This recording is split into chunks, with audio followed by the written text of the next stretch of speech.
maty ve i Rwanda izao izy nialan'ny francophonie miditra any amin'ny Commonwealth. Metoka-monina toy Cuba sy Corée ve i Rwanda? Tsy eno valin'izany fanontaniana izany.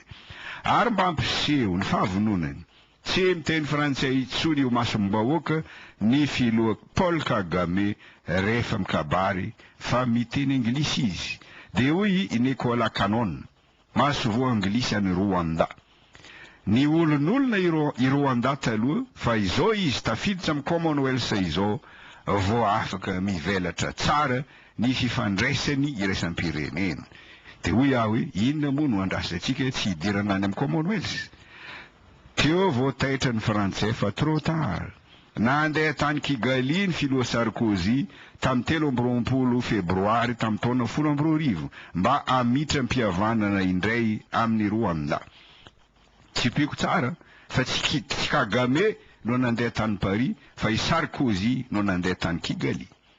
Tsy amin'ny Commonwealth sy amin'ny Sinoa ihany no afaka miara-miasa ny malagasy fa amin'ny vondrona hafa koa toy ny ALENA, accord de libre-échange nord-américain, mampifandray any Canada, États-Unis sy Mexique.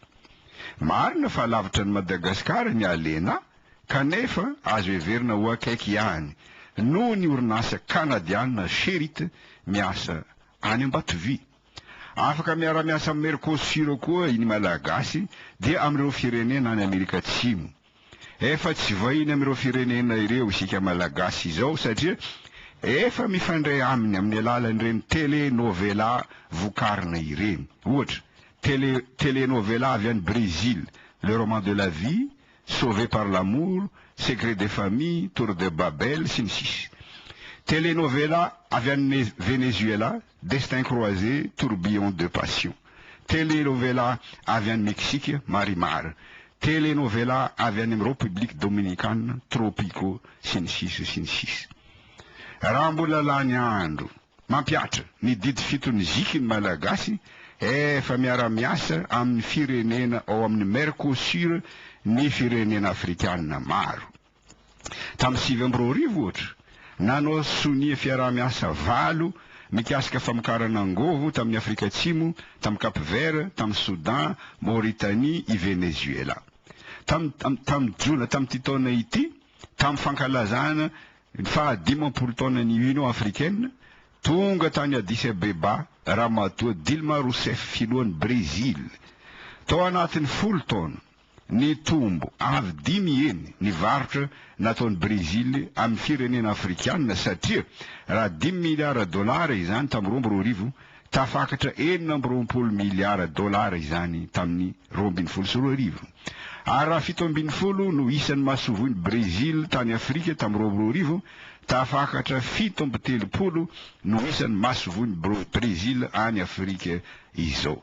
Mampalahelo fa sady tsy misy mahasovo breziliany eto Antananarivo no tsy misy mahasovo malagasy any Brésil satria mbola variena lalaovan'ny frantsay sy ny JKM ny malagasy.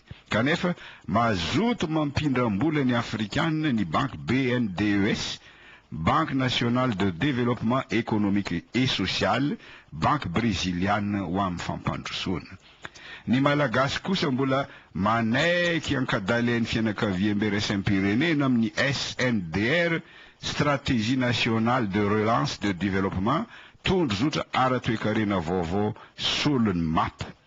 Nilaza ramatoa Dilma Rousseff filohan'ny Brésil fa raha te hiala amin'ny olana ateraky ny vidin'ny solika ny afrikanina, afaka manampy azy ireo Brésil amin'ny famokarana alcool solon'ny lasantsy.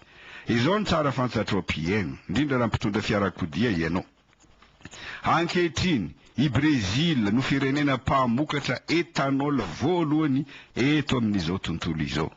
Raha hoarina amin'ny lasantsy manantombo roa ny etanol satria sady kely masokarena famokarana azy no tsy mandoto ny tontolo iainana ny etanol.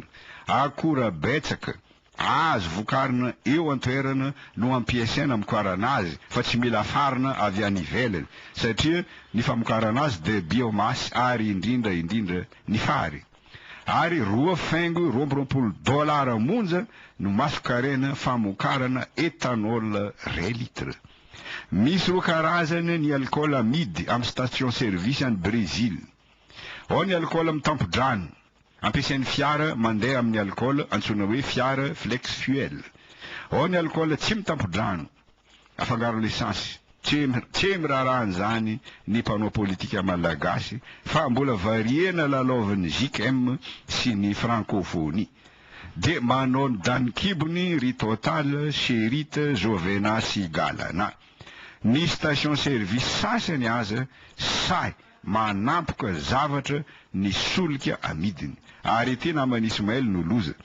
Tsy mahita vahaolana ny tompona ndraikitra ambony eto Madagasikara toy ny tany generalin'ny trésor ary indrindra ny ministra solika ka ny mpanjifa malagasy no tereny mizaka ny fampiakarana ny vidin'ny solika, ny vidin'ny jiro sy ny vidin'ny rano. Aza dininao piainy mihitsy izao zavatra lazaiko izao. Ankehitriny ny grika, ny portugais sy ny espagnol no europeana mafiady. Nanana ny heriny sy ny lazany anefa izy ireny taloha noho ny fananany zanatany betsaka.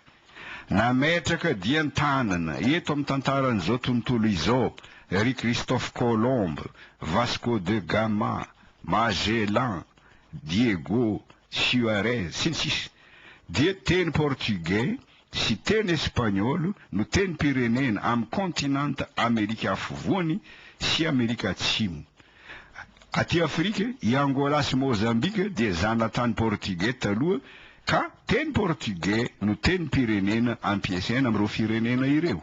Ary na ny anaran'ny filompanjakana any aza dia mbola mamofopofona portugais ihany satria José Eduardo dos Santos, Manuel Domingos Vicente.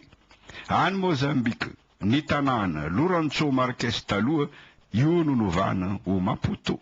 Ankehitriny azo oharina amin'ny mpagnarivo veta i Espagna sy Portugal.